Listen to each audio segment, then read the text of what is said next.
आप देख रहे हैं पाकिस्तानी खबरों, तज्जियों, तबसरों और अंदरूनी कहानियों पर मुश्तमिल शो इरफान हाशमी और इब्राहिम राजा के साथ दो टोक। बिस्मिल्लाहिर्रहमानिर्रहीम। अस्सलाम वालेकुम। मैं हूं इरफान हाशमी और आपको प्रोग्राम में खुशामदीद कहता हूं। और हमारे साथ मौजूद हैं इब्राहिम राजा साहब। राजा साहब, अस्सलाम वालेकुम। वालेकुम अस्सलाम। राजा साहब, प्रोग्राम शुरू करने से पहले मैं एक लम्हे के लिए अपने तमाम सुनने वालों से ये रिक्वेस्ट करूंगा कि इस प्लेटफॉर्म को आप सब्सक्राइब करें। पाकिस्तान के अंदर फायरवॉल और पता नहीं कौन कौन सी वॉल्स वो लगा दी गई हैं और सेंसरशिप इस वक्त पाकिस्तान के मीडिया पर तो होता ही था, लेकिन अब सोशल मीडिया के ऊपर भी हम ये चीजें देख रहे हैं। तमाम दोस्तों से, खासतौर पे जो ओवरसीज कम्युनिटी है, ये हमारी रिक्वेस्ट है कि इसे सब्सक्राइब करें ताकि ये आवाज लोगों तक पहुंचे और जो पब्लिक ओपिनियन है वो डेवलप हो सके, लोगों में आगाही आ सके कि इस वक्त पाकिस्तान में फस्तायत और जिस तरह से हुकूमत आइन और कानून को रोंद रही है, हम इसके खिलाफ इसी तरह अपनी आवाज को बुलंद करते रहें और ये सिर्फ और सिर्फ आपके ताउन से मुमकिन है। राजा साहब, बिल्कुल इसी तरह हो रहा है। और तीन खबरें जो इस वक्त हम अपने सुनने वालों के सामने रखेंगे वो इसलिए भी इंपॉर्टेंट है राजा साहब। एक तो खान साहब का पैगाम ऐसे वक्त में जब उनके खिलाफ राजा साहब एक और मुकदमा कर दिया गया है और ये बगावत का मुकदमा है, बगावत पर उकसाने का मुकदमा है। और हुकूमत को अब ये समझ नहीं आ रही थी कि अब हमने किस केस में इमरान खान को पकड़ना है, तो उन्होंने एफआईए की टीम को कहा कि जाओ जाकर हमीद-उर-रहमान कमीशन के ऊपर मुकदमा हम दर्ज कर रहे हैं और आप इंक्वायरी करें। इस पर क्या हुआ इसकी तफसील रखेंगे। और फिर इमरान खान ने उससे पहले अडयाला जेल में गुफ्तगू करते हुए अफगानिस्तान के तनाजुर में क्या कहा। और राय साहब, दूसरी तरफ ये भी देखना होगा कि हुकूमत अफगानिस्तान के मामले पर क्या कर रही है और इमरान खान ने अली अमीन गंडापुर के हवाले से क्या एक इंतहाई अहम ऐलान किया, इसकी तफसील भी शामिल करेंगे। और ऐसा मुल्क के अंदर ये जो आईनी पैकेज की बात है, एक जज उठकर चला गया जुडिशल कमीशन के इजलास से और फिर उससे पहले जो हुकूमत प्लानिंग कर रही थी, ये प्लानिंग कहां तक पहुंची। इंतहाई अहम इजलास पार्लियामेंट का, क्या ये तरामीम आएंगी। लोग तो खैर कसमें खा रहे हैं हुकूमत के कुछ लोग और एक कन्फ्यूजन जानबूझ के क्रिएट की जा रही है। और फिर पार्लियामेंट लॉजेस राय साहब, जिसे सब जेल करार दिया गया, इसकी भी तफसील शामिल करेंगे आज की इस नशिस्त के अंदर। और फिर एफआईआर में लतीफे क्यों लिखे गए और डंडा बरामद करना है, कनपट्टी पर पिस्तौल रखी गई, जाओ जाकर फिल्म बनाओ, ये कौन सी फिल्म बन रही है, इसकी भी तफसील मैं अपने सुनने वालों के सामने रखूंगा राय साहब। लेकिन सबसे अहम चीज है इमरान खान का जेल से पैगाम। मैं तीन चीजें राय साहब जो इंपॉर्टेंट हैं, मैं चाहूंगा कि उस पर क्विकली मैं बात कर लूं और फिर आपसे जो तज्जिया है वो हम लें। एक तो खान साहब ने राय साहब अली अमीन गंडापुर की मुकम्मल हमायत का ऐलान कर दिया है और वो ये कहते हैं कि जो उन्होंने कहा ठीक कहा, अगर मैं भी वज़ीर-ए-आज़म होता तो मैं उसे ये मैंडेट देता कि जाओ जाकर अफगानिस्तान से बात करो और अगर कोई भी शख्स अफगानिस्तान से बात कर सकता है तो उसे ये मैंडेट देना चाहिए। 24 साल में जो कुर्बानियां राय साहब केपी ने दी हैं, शायद पाकिस्तान के दीगर सूबों के अंदर दहशतगर्दी उस तरह से हमने नहीं देखी और ये कुर्बानियां नस्ल दर नस्ल चल रही हैं राय साहब। एक खानदान, फिर दूसरा खानदान और फिर बाप बेटा, और ये आपको कुर्बानियों की एक लंबी दास्तान केपी की आवाम जो खासतौर पर सरहद के साथ इस वक्त आबाद हैं वो आपको वहां पे नजर आएंगी। और फिर एपीएस का वाकया और शोहदा की एक लंबी लिस्ट है केपी के अंदर। अब अली अमीन गंडापुर के हवाले से खान साहब ये कहते हैं कि पूरे मुल्क के फायदे की बात कर रहा है, खुदा ना खास्ता मुल्क के खिलाफ बात नहीं कर रहा। पुलिस का मामला बगावत तक पहुंच चुका, अगर मैं वज़ीर-ए-आज़म होता तो जरूर बात करता। 3 घंटे हदायत ली गई बुशरा बीबी के मामले पर और फिर फैसला आता है। मौलाना फजल-उर-रहमान की उन्होंने तारीफ की है, लेकिन साथ ही साथ फजल-उर-रहमान पार्लियामेंट के फ्लोर से बाहर राय साहब राहदारियों में ये कह रहे हैं कि जज जो आए सीनियरिटी को नहीं देखना, यानी वहां पर भी हमला होगा। तो फजल-उर-रहमान साहब क्या करने जा रहे हैं ये आगे चलकर हम बताएंगे। लेकिन राय साहब, इमरान खान की बातें चाहे वो काजी साहब के हवाले से हों, चाहे वो हुकूमत या अली अमीन गंडापुर के हवाले से, आपको क्या लगता है कि फ्यूचर क्या होगा? इमरान खान के केसेस खत्म नहीं हो रहे, मजीद एक केस बन गया, अदालत से जो इमरान खान को इंसाफ मिलना चाहिए वो मिल नहीं रहा। और राय साहब, इस मुल्क के अंदर इंसाफ की उम्र बढ़नी चाहिए थी, लेकिन इस मुल्क के अंदर जजेस की उम्र जो रिटायरमेंट है उसमें इजाफा कर दिया गया, लेकिन आज इंसाफ की उम्र हमें कम होती हुई नजर आ रही है। Your take on this Rai साहब। देखें हाशमी साहब, पहले तो अडियाला जेल में जो 2 गैर मामूली वाक़यात हुए हैं और इमरान खान साहब ने फ़ौजी क़यादत और इस्टेब्लिशमेंट के मुतल्लिक जो 4-5 जुमले बोले हैं, ये जुमले अपने व्यूअर्स के सामने रखते हैं और इन जुमलों से ये पता चलेगा कि इमरान खान साहब की अगली हिकमत अमली क्या है और क्या इमरान खान साहब इस्टेब्लिशमेंट के साथ कोई समझौता करने की जानिब जा रहे हैं या इमरान खान साहब एक बहुत बड़ी और फाइनल कॉल देने जा रहे हैं जिसके नतीजे में पाकिस्तान एक डिसाइसिव मोड़ पे पहुंच जाएगा और फिर फैसला होगा कि इस मुल्क में जमहूरियत रहेगी या जो एक जमहूरियत के लिबादे में इस वक्त मार्शल लॉ नाफिज है तो ये मार्शल लॉ रहेगा।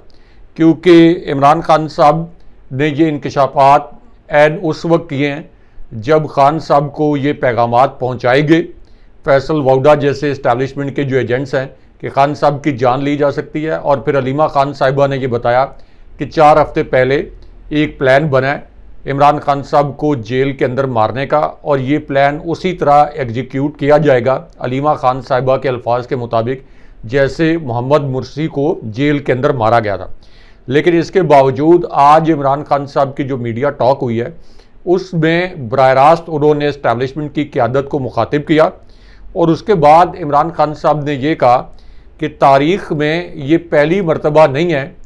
कि फ़र्द वाहिद अपनी ताकत बचाने के लिए पूरे मुल्क को दाव पर लगा दे। खान साहब ने कहा कि याहिया खान ने भी अपनी ताकत बचाने के लिए अवामी लीग और शेख मुजीबुर रहमान को धोखा दिया था। हमूदुर रहमान कमीशन रिपोर्ट में वाज़े तौर पर लिखा है कि एक शख्स ने अपनी ताकत बढ़ाने के लिए, अपने इक़्तिदार को तूल देने के लिए मुल्क को 2 टुकड़े कर दिया और मुल्क को 2 अलग कर दिया। उसके बाद फिर फ़ौजी क़यादत के मुतल्लिक, इस्टेब्लिशमेंट की क़यादत के मुतल्लिक इमरान खान साहब का एक और जुमला बहुत हसास है जिसे पाकिस्तानी मीडिया ने ज़ाहिर है कि नशर नहीं किया, और इस जुमले में इमरान खान साहब ने कहा कि एक शख्स और एक जो फ़र्द वाहिद है उसकी गलती की वजह से उस वक्त यानी 1971 में हमारे 90,000 फ़ौजियों को कैदी बनाया गया था। भुट्टो ने 50,000 से ज़ायद बेगुनाह जानों के ज़िया का एतराफ़ किया था, लेकिन असल में ये जानी नुकसान इससे कहीं ज़्यादा था। मुल्क की मईशत को उस वक्त भी अरबों डॉलर का नुकसान हुआ था। आज तक हम उस नुकसान का अजाला नहीं कर पाए और आज भी वही कहानी दोहराई जा रही है। जो कुछ याहिया खान ने किया था आज भी फ़र्द वाहिद की जानिब से इमरान खान साहब के अल्फाज के बकौल वही कहानी दोहराई जा रही है और एक शख्स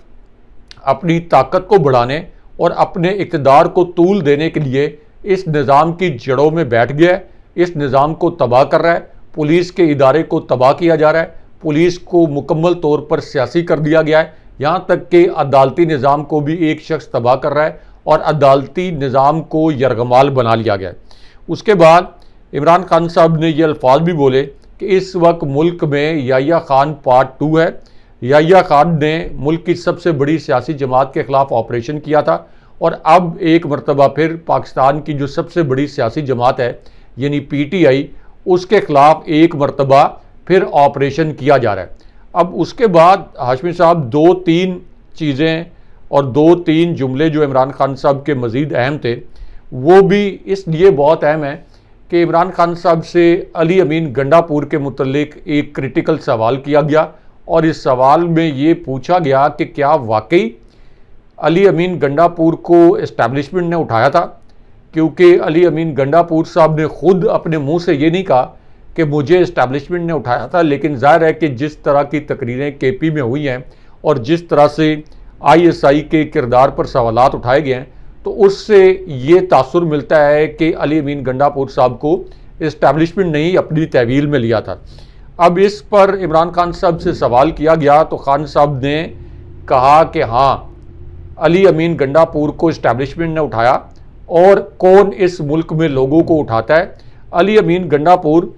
इसलिए इस्टेब्लिशमेंट के मुतल्लिक नहीं बता रहा कि मुझे इस्टेब्लिशमेंट ने अगवा किया था कि वो इनकी लाज रख रहा है। इससे पहले भी अली अमीन गंडापुर पर तशद्दुद किया गया था, यानी जब वो वज़ीर आला नहीं बने थे, लेकिन उस वक्त भी उसने इस्टेब्लिशमेंट की लाज रखते हुए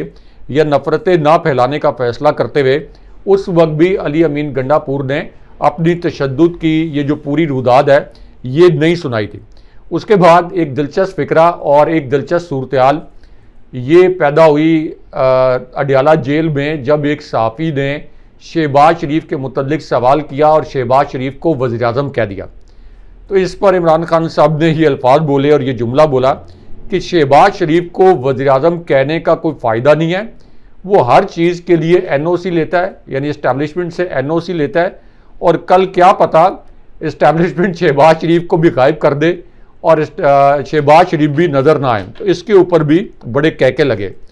उसके बाद एक और दिलचस्प फिक्रा खान साहब ने बोला जिसके ऊपर अदालत के अंदर बड़े कहके लगे अडियाला जेल में, और इस फिक्रे में खान साहब ने कहा कि असल में हमारी सिचुएशन ये है कि chief election commissioner Sikandar Sultan Raja गेंद फेंकता है, एक स्लिप में जस्टिस फायज ईसा खड़ा है, दूसरी स्लिप में जस्टिस आमिर फारूक खड़ा है, और हमारे साथ इस वक्त ये हो रहा है कि पूरी टीम अपने साथ मिलाई हुई है, अंपायर्स अपने साथ मिलाए हुए हैं, और सबको मिलाकर एक फिक्स मैच जो है ये हमारे साथ खेला जा रहा है। और फिर इमरान खान साहब ने जस्टिस फायज ईसा के कुछ राज भी खोले, जिनमें से एक राज खोलते हुए उन्होंने ये कहा कि 1.5 साल से तोशाखाना का केस जो है ये सुप्रीम कोर्ट में समाअत के लिए मुकर्रर नहीं हो रहा। 3 मरतबा हम जल्द समाअत की दरख्वास्त भी कर चुके हैं, इसके बावजूद इसकी समाअत मुकर्रर नहीं हो रही, क्योंकि अगर एक मरतबा ये तोशाखाना का केस सुप्रीम कोर्ट सुन ले तो ये जो नाम निहाद एक ही केस में 3 रेफरेंस बनाए गए हैं, ये तमाम केसेस जो हैं ये खान साहब ख़त्म हो जाएंगे। फिर एक बगावत के मुतल्लिक इमरान खान साहब ने बहुत ही हसास नुक्ते की जानिब तवज्जो दिलाई, क्योंकि एक तरफ तो एक सहाफ़ी ने यह सवाल किया कि क्या एक वज़ीर आला की हैसियत में अली अमीन गंडापुर जो हैं ये अफ़गानिस्तान के साथ या किसी और मुल्क के साथ मुज़ाकरात कर सकते हैं। तो इस पर इमरान खान साहब ने कहा कि इसमें कोई गैर कानूनी गैर आइनी अमल नहीं है। यहाँ तक कि नवाज शरीफ के दौर में उन्होंने परवेज़ खटक जो कि चीफ मिनिस्टर थे उनको खुद भेजा था अफ़गानिस्तान कि वो अफ़गान हुकूमत के साथ मुज़ाकरात करें। तो अगर उस वक्त नवाज शरीफ ने बतौर प्राइम मिनिस्टर अगर भेजा था परवेज़ खटक को, तो अगर इस सिचुएशन में जब केपी में सबसे ज़्यादा खून बह रहा है और अली अमीन गंडापुर चूँकि पश्तून है, वो अपना एक जो सूबाई उनका एक असर रसूख है, इसका फ़ायदा उठाते हुए अफ़गान तालिबान के साथ एक मस्बत बातचीत कर सकते हैं पाकिस्तान में दहशतगर्दी को रोकने के वाले से, तो बिल्कुल उनको बात करनी चाहिए। और अगर मैं भी वज़ीर आज़म होता और कोई भी केपी का चीफ मिनिस्टर होता और वो ये इनिशिएटिव लेता तो मैं उसको अप्रिशिएट करता और मैं कहता कि बिल्कुल आप ज़रूर जाएं और जाके ये बातचीत करें। उसके बाद इमरान खान साहब ने नवाज शरीफ के मुतल्लिक भी एक दिलचस्प जुमला बोला, क्योंकि नवाज शरीफ के मुतल्लिक ये खबरें आ रही थी कि वो किसी भी वक्त बाहर जा सकते हैं। तो खान साहब ने कहा कि नवाज शरीफ को दबका लगा के इन्होंने यानी इस्टेब्लिशमेंट ने रोका हुआ है, और इस्टेब्लिशमेंट ने अगर ना रोका होता नवाज शरीफ को तो वो अब तक जो है वो यहाँ से फ़रार हो चुके होते। फिर एक और सवाल इस्टेब्लिशमेंट के मुतल्लिक किया गया खान साहब से, और इस सवाल में ये कहा गया कि आपने ये कहा कि इस्टेब्लिशमेंट ने मुझसे धोखा किया, तो इस्टेब्लिशमेंट तो आपसे राब्ते में ही नहीं है, फिर आप कैसे कह सकते हैं कि इस्टेब्लिशमेंट ने आपसे धोखा किया। अब इस पर इमरान खान साहब ने 2-3 राज जो हैं ये इस्टेब्लिशमेंट के खान साहब को बताने पड़े। खान साहब ने बताया कि 21 और 22 अगस्त की रात को मुझे एक हंगामी पैगाम पहुंचाया गया था कि 22 अगस्त का जलसा मुलतवी कर दें। इस पैगाम के लिए पहले अली अमीन गंडापुर को इस्तेमाल किया गया, फिर बैरिस्टर गौर और आज़म सवाती सुबह 7 बजे इस्टेब्लिशमेंट का पैगाम लेके आए थे। इस्टेब्लिशमेंट की दरख्वास्त और मिन्नतों तरलों पे मैंने 22 अगस्त का जलसा मुलतवी किया, और 8 सितंबर की तारीख जो है अगले जलसे के लिए ये इस्टेब्लिशमेंट ने खुद दी थी, और ये कमिटमेंट की थी, ये वादा किया था कि हम आपके जलसे में कोई रुकावट नहीं डालेंगे। लेकिन उसके बाद जलसे के बाद जो गिरफ्तारियां की गई और जलसे से पहले जो कंटेनर्स खड़े किए गए, तो इससे बड़ा धोखा इस्टेब्लिशमेंट हमारे साथ क्या कर सकती है। इसलिए ये साबित हो गया कि इस्टेब्लिशमेंट इमरान खान साहब की मकबूलियत को एक्नॉलेज करते हुए खान साहब को दरख्वास्त कर रही थी कि ये जलसा आप मुलतवी कर दें। तो ये जो लोग कहते हैं कि कोई मुज़ाकरात नहीं हो रहे थे या खान साहब के साथ कोई पैगाम रसानी नहीं हो रही थी, ये बात गलत है। खुद ये जो कठपुतली हुकूमत है इसको भी पता है, और 21 और 22 की रात को जो हैपनिंग हुई है उसकी वजह से हुकूमती सफ़ों में इतना पैनिक था कि इन्होंने फिर ये डिसीजन किया कि अब हमने ऐसे इकदाम करने हैं कि इस्टेब्लिशमेंट और इमरान खान साहब या तहरीक इंसाफ के दरमियान किसी किस्म की कोई पैगाम रसानी ना हो सके। तो इसलिए इमरान खान साहब ने बड़े वाज़े अंदाज में जो 3-4 उनका पॉइंट्स के ऊपर हमेशा मौक़िफ़ खड़ा रहता है, वो उतनी मजबूती के साथ इन पॉइंट्स के ऊपर खड़े हैं और उन धमकियों से मरूब नहीं हो रहे जिनमें ये कहा जा रहा है कि खुदा न खास्ता उनकी जान ली जा सकती है। अच्छा भाई साहब, ये जो दूसरी खबर है वो इमरान खान के खिलाफ एक मुकदमा हुकूमत बना ली है, उसने पहले तैयारी कर रही थी। और मुकदमा ये है कि इन्होंने ट्विटर के ऊपर जो उनके ट्विटर हैंडल से जो भी ट्वीट किया जाता है एक्स से, इस पर एक पोस्ट शेयर की जिसमें हुकूमत और रियासत के खिलाफ बगावत पर उकसाने का ये मामला है। अब राय साहब, तफ्तीशी टीम जो है वो पहुंची है और उन्होंने इमरान खान के लिए एक सवालनामा तैयार किया था और इस सवालनामे के अंदर इसे हैंडल कौन करता है, कहाँ से चलाया जाता है, आप ट्वीट लिख कर देते हैं, वकला और वगैरह वगैरह, ये तमाम सवालात इसके अंदर मौजूद थे। लेकिन इससे पहले भी आपको याद होगा कि हमूदुर रहमान कमीशन की रिपोर्ट और खान साहब के एक्स से ही, ट्विटर से ही एक वीडियो शेयर की गई। उसके ऊपर भी इमरान खान से उस वक्त भी कहा गया कि किसी सहाफ़ी को वादा माफ गवाह बनाया जाएगा उसकी शिकायत के ऊपर, और एक सहाफ़ी को बाकायदा तौर पे जो उसका नाम भी लिया गया और फिर खबर ये आई कि उस सहाफ़ी को शायद नौकरी से मुअत्तल कर दिया गया, सस्पेंड कर दिया गया, कुछ ऐसी खबरें भी थी। लेकिन अब दोबारा से जब केसेस सारे के सारे ख़त्म हो गए, 190 मिलियन पाउंड आप काबीना के, जब आपकी बारी आएगी तो आप काबीना की बात को मानेंगे कि काबीना ने फैसला किया, लेकिन जब इमरान खान कहे कि काबीना का फैसला था तो आप ये कहें कि काबीना का नहीं है, काबीना को गुमराह किया गया।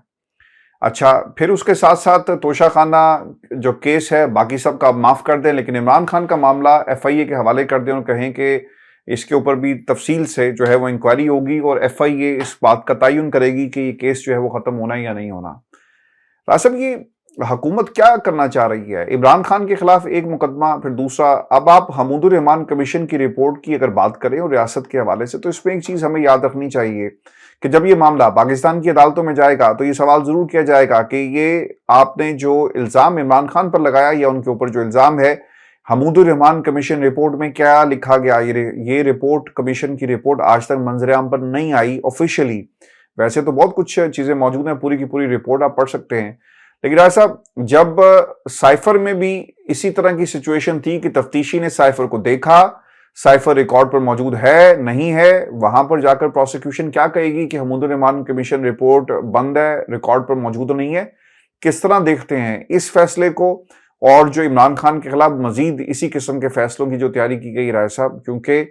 लग ये रहा है कि तहरीक इंसाफ ने जो ऐलान किया ना कि हम बात नहीं करेंगे, और जो ख्वाजा साहब कहते हैं कि कौसार मार्केट की जो उन्होंने स्टोरी सुनाई पार्लियामेंट में,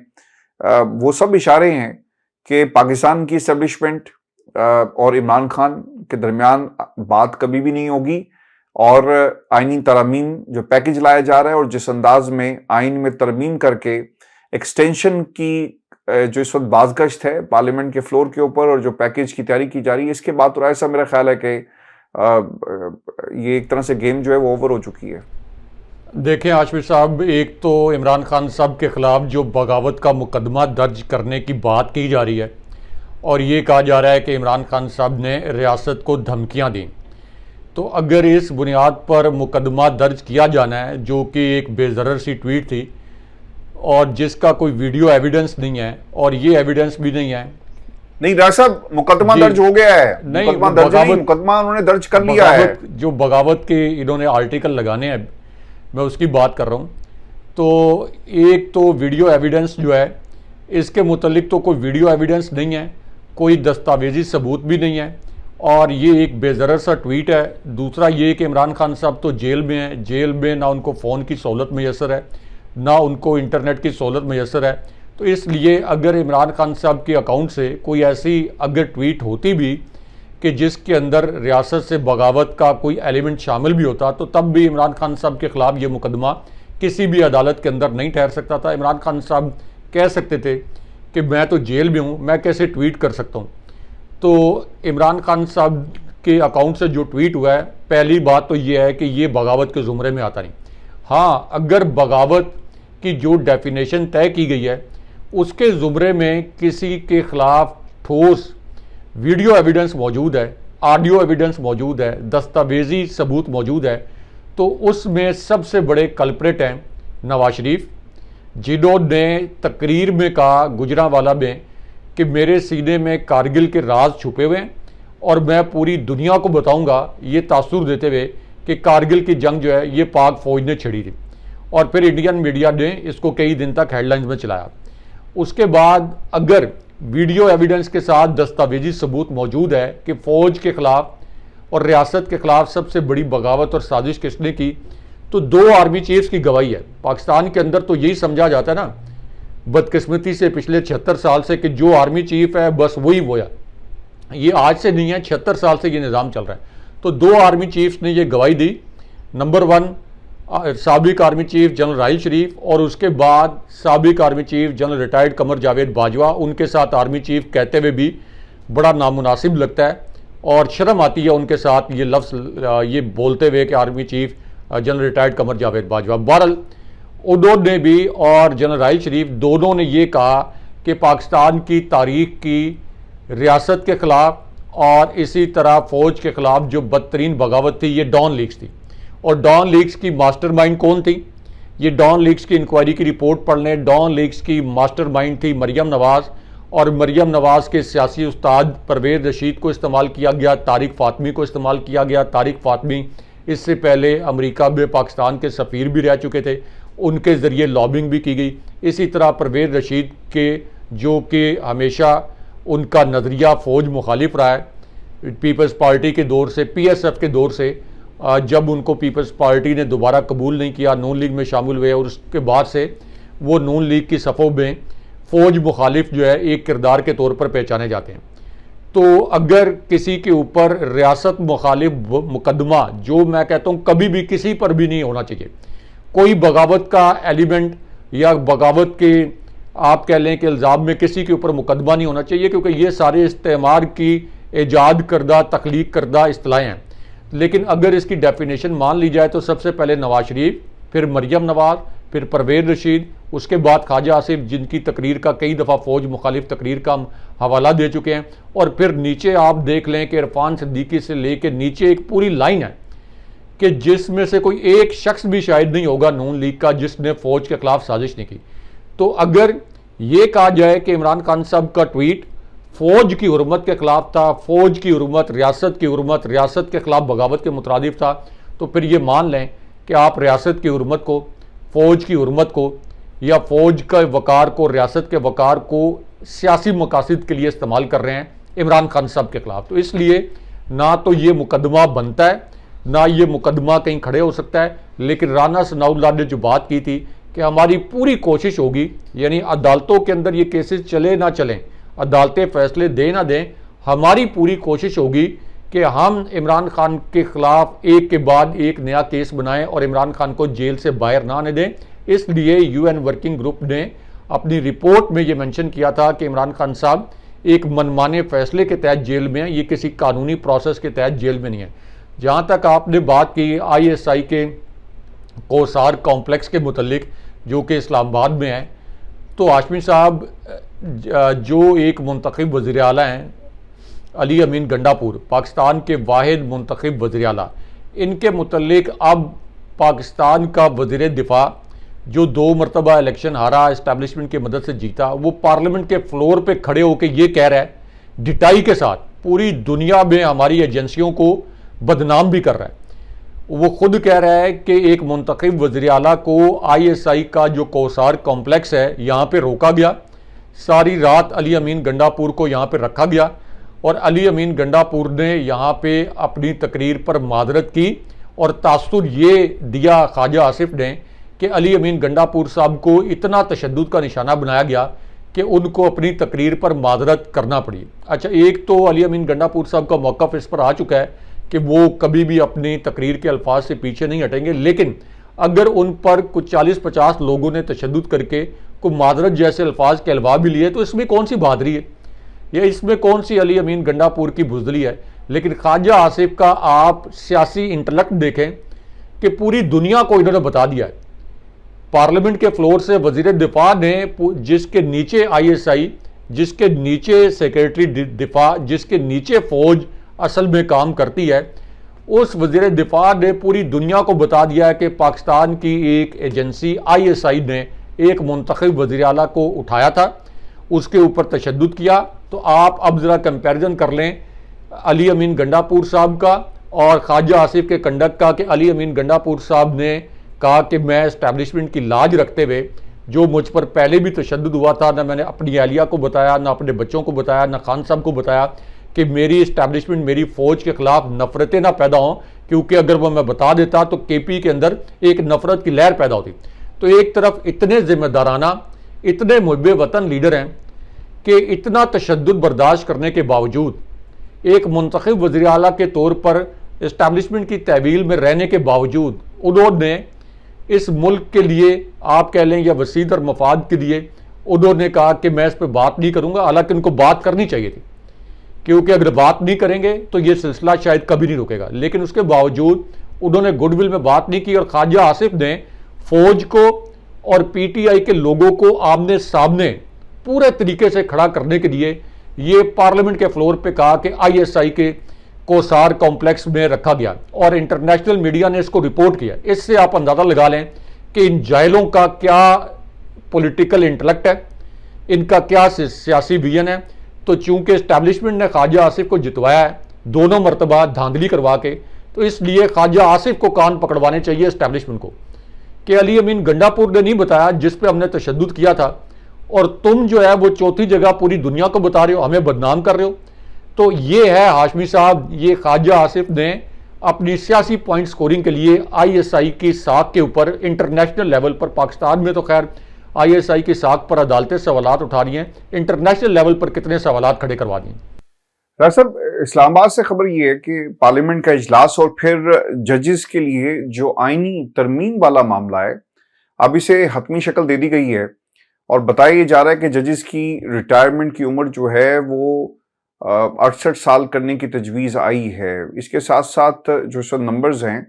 उनके मुताबिक आइन के आर्टिकल 179 के मुताबिक सुप्रीम कोर्ट का जज 65 साल की उम्र तक अपने ओहदे पर फाइज रहेगा, मासवा इसके कि वो जल्द इस्तीफा दे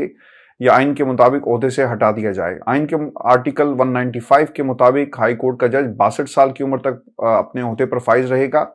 और ये कि वो जल्द इस्तीफा दे, वही जो उसमें सुप्रीम कोर्ट के जज के हवाले से लिखा गया। हुकूमत सुप्रीम कोर्ट के जज की रिटायरमेंट की उम्र बढ़ाकर 68 करने का इरादा रखती है और हाई कोर्ट के जजेस के मामले में रिटायरमेंट की उम्र 65 ईयर्स होगी और ऐसा आईनी तरमीम से ही मुमकिन होगा। राय साहब, 2/3 अक्सरियत के लिए इस वक्त जो कौमी असम्बली में 224 और सेनेट में 63 वोट जो हैं वो दरकार हैं। कौमी असम्बली में हुकूमती नशिस्तों पर 211 अरकान हैं, जबकि अपोजिशन बेंचेस पर 101 अरकान मौजूद हैं। ऐसे में अगर हुकूमत आईनी तरमीम लाना चाहती है तो इसे मजीद 13 वोट दरकार होंगे। सेनेट में हुकूमती बेंचेस पर पाकिस्तान पीपल्स पार्टी के नंबर 24 हैं, नून के 19, बलूचिस्तान के 4, बलूचिस्तान अवामी पार्टी के और MQM के 3 अरकान हुकूमती बेंचेस पर और 2 आज़ाद सेनेटर, जबकि 2 अरकान इंडिपेंडेंट बेंचेस पर मौजूद हैं। यूं ऐवान बाला में उनकी मजमूई तादाद 54 बनती है, इसलिए आईनी तरमीम के लिए हुकूमत को मजीद 9 वोट दरकार हैं। ज़राए के मुताबिक जो आला अदलिया के जजों की रिटायरमेंट की उम्र में इजाफे की हवाले से ये बातचीत जो है वो की जा रही है। एक आपने वो पढ़ी है राय साहब, जिसमें एक एडवाइजरी जारी की गई है फजल रहमान साहब की जमात की तरफ से अपने तमाम सेनेटर्स को, गालिबन अताउर रहमान साहब हैं, उन्होंने कहा कि जब तक आपको हदायत ना की जाए आपने किसी भी तरमीम का हिस्सा नहीं बनना। राय साहब, आपको क्या लगता है, जब हम पाकिस्तान के टेलीविजन चैनल के ऊपर मुख्तलिफ जो पार्लिमानी जो खबरें आ रही हैं पार्लियामेंट के अंदर से आ रही हैं और इसके अलावा जो जितने भी टेलीविजन चैनल पर जिस मर्जी कबीले से ताल्लुक़ रखने वाले लोग हों, वो आपको एक बात कहते हुए नजर आएंगे कि फजल रहमान साहब ने बाकायदा स्लोली एंड स्टेडीली अपनी ना को हाँ में तब्दील करना है। जिस आज उनसे सवाल हुआ तो उन्होंने कहा कि सीनियरिटी को देखा नहीं जा सकता, बल्कि इसके लिए आपको कुछ और भी देखना पड़ेगा। क्या होगा, कहीं फजल रहमान साहब ने ये तो नहीं कहा था कि आप पाकिस्तान तहरीक इंसाफ के लोगों को तोड़कर दिखाएं और फिर उसके बाद हम भी अपना हिस्सा जो है इसमें जरूर डालेंगे। और दूसरी तरफ लोगों को तोड़ने की बात की जा रही है। 41 के करीब ये जो सोने का पहाड़ है, इसको सर करने की, इस चोटी को सर करने की, इस 5 के करीब लोग अभी भी अगवा हैं, गायब हैं, कहाँ हैं किसी को कुछ मालूम नहीं है। What do you make out of this Rai sahab, क्या लगता है? आईनी पैकेज, हुकूमत बहुत ज्यादा मजबूत हो जाएगी, 3 बरस के लिए काजी साहब कुर्सी पर बैठ जाएंगे, फिर आने वाले कल में 5 साल जो 5 जजेस हैं जो टॉप जो सीनियरिटी में होंगे, उनमें से किसी एक को जज लगा दिया जाएगा और 3 नामों का कहा जा रहा है कि वो चीफ जस्टिस होगा जो 3 नाम आपको देगा, यानी वही फार्मूला जो इस वक्त पाकिस्तान की अफवाज में। हम तो हमेशा ही कहते थे कि एक चीज को फिक्स करें और सीनियरिटी की बुनियाद पर किसी को जज चीफ जस्टिस लगाया जाए और इसी रूल को पाकिस्तान की आर्मी में भी आप लेकर जाएं। लेकिन राय साहब, ये रूल वहां तो नहीं जा सका, लेकिन वहां से रूल अदलिया में आ गया है। देखिए आशफी साहब, ये जो आईनी पैकेज लाया जा रहा है और इसके मुतल्लिक जो 2 खबरें आई हैं, अगर इनमें से एक खबर दुरुस्त साबित हो गई तो इसका मतलब ये होगा कि जस्टिस फ़ाइज़ ईसा साहब रुखसत हो जाएंगे, क्योंकि एक खबर में ये बताया गया है कि जजेस की उम्र की हद बढ़ाने पर इत्तफाक नहीं हो सका, और अगर जजेस की उम्र बढ़ाने पर इत्तफाक नहीं हो सका तो इसका मतलब यह है कि जस्टिस फ़ाइज़ ईसा को जाना पड़ेगा। और इसके अंदर एक फैक्टर ये भी ज़हन में रखना चाहिए कि उन्होंने जो एक हसास नोयत का फ़ैसला दिया था, इसके ऊपर ये कठपुतली हुकूमत शायद ये भी समझती हो कि अगर उनको एक्सटेंशन दी गई तो अवामी सतह पर तो हम पहले ही रुसवाएँ, तो और हमारे लिए मुश्किलात खड़ी हो सकती हैं। तो इसलिए ये एक ख़बर सामने आई कि जजेस की मुद्दत मुलाजमत में तोसी शायद ना हो सके। लेकिन दूसरा जो इसके अंदर घिनौना खेल खेला जा रहा है वो बड़ा, आप कह लें कि पाकिस्तान के अंदर बहुत रेयर हुआ है इससे पहले, और वो खेल ये खेला जा रहा है कि सुप्रीम कोर्ट में चीफ जस्टिस की जो नामजदगी होती है और जो तकर्रुर होता है वो सीनियरिटी की बुनियाद पर होता है, और फिर सीनियरिटी की बुनियाद पर जब चीफ जस्टिस का तकर्रुर होता है और जितने अरसे तक उनकी रिटायरमेंट नहीं होती वो फिर चीफ जस्टिस रहते हैं। और जस्टिस मंसूर अली शाह, उन्होंने एक तवील अरसे तक, 3.25 साल तक चीफ जस्टिस रहना था। लेकिन अब ये हुकूमत ये कर रही है कि जैसे 5 या 6 जो सबसे सीनियर लेफ्टिनेंट जनरल्स हैं जिन्होंने कोर भी कमांड की हो, जो पोटेंशली आर्मी चीफ के लिए एलिजिबल हों, तो उनके नाम भेजे जाते हैं GHQ से प्राइम मिनिस्टर हाउस, और बीच में वजारत दिफा बस एक डाकिए का काम करता है, और फिर प्राइम मिनिस्टर हाउस से एक को आर्मी चीफ बनाया जाता है, यानी 3 स्टार से 4 स्टार जनरल, और फिर इसी तरह एक को chairman joint chiefs of staff committee, उनको भी 3 स्टार से 4 स्टार जनरल बना दिया जाता है। लेकिन उसके अंदर पहले से ये जो शरीफ ख़ानदान है, इन्होंने वर्किंग की होती है कि फ़लाँ लेफ्टिनेंट जनरल को हमने आर्मी चीफ बनाना है, और इनका ख्याल ये होता है कि ये हमारे सियासी मफादात का ख्याल रखेगा। जनरल राहिल शरीफ को जब आर्मी चीफ बनाया गया था तो जनरल राहिल शरीफ उस वक्त IG ट्रेनिंग एंड एवेल्यूएशन थे, और इसी तरह जनरल बाजवा को भी जब आर्मी चीफ बनाया गया था तो वो भी IG ट्रेनिंग एंड एवेल्यूएशन थे। तो अब यहाँ पे भी यही फार्मूला सामने लाया गया है कि 5 जजेस के नाम जो हैं ये हुकूमत को भेजे जाएं। ये कठपुतली हुकूमत उन 5 जजेस में से खुद एक को चीफ जस्टिस मुंतखब करे, पहले उस चीफ जस्टिस से गारंटीज़ ले ली जाएँ, और गारंटीज़ ले के कि आप हमारे हक़ में इमरान खान साहब और PTI के ख़िलाफ़ फ़ैसला देंगे तो अपनी मर्ज़ी का चीफ जस्टिस लेके आएँ और अपनी मर्ज़ी के फ़ैसले इमरान खान साहब के और अपने हक़ में करवाएं। तो इसका मतलब यह है